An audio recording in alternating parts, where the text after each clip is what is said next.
Hi everyone, তো তোমরা সবাই কেমন আছো? আশা করছি ভালো আছো। হ্যাঁ, এখন কিন্তু খুব শীত পড়েছে, আর শীতের মধ্যে যদি মনের মতো খাবার দাবার হয় এটা কিন্তু ভীষণ ভালো লাগে। তো আমার কিন্তু বিরিয়ানি খেতে খুব ইচ্ছে করছিল শীতের দিন, কারণ শীতের মধ্যে গরম গরম পাতে বিরিয়ানি, উফ তার কি মজা, কি বলবো।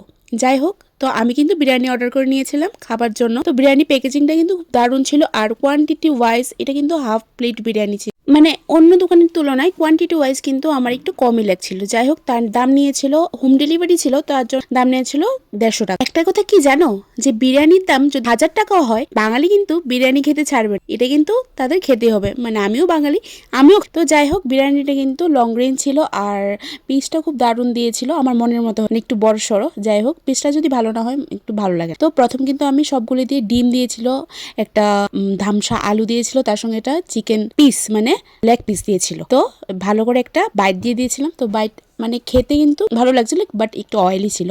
হ্যাঁ, অয়েলি যদি একটু জুসি যদি না হয় তাহলে তো কি করে হবে, যদি এত বেশি মানে ড্রাই হয়ে যেত আমার ভালো লাগে না। তো আমি কিন্তু এটা কিন্তু আমার সেকেন্ড বাইট ছিল। তো সেকেন্ড বাইটে কিন্তু আমি খেয়ে নিয়েছিলাম। বিরিয়ানি যতই খাই পেট যেন একদম ভরে না, মানে পেটও ভরে না, না মন ভরে না, পেট ভরে কিছুই ভরে না, বারবার খেতে ইচ্ছা করে। আর আমার ফেভারিট মানে লেগ পিস, যদি এরকম ভাবে লেগ পিস না খায় তাহলে কিন্তু হবে না। বিরিয়ানির মধ্যে তোমাদের কোন পিসটা পছন্দ আমাকে কিন্তু অবশ্যই কমেন্ট করে জানাবে। যদি তোমাদের আমার ভিডিও পছন্দ হয় তাহলে আমাকে একটু ভালোবাসা দিও।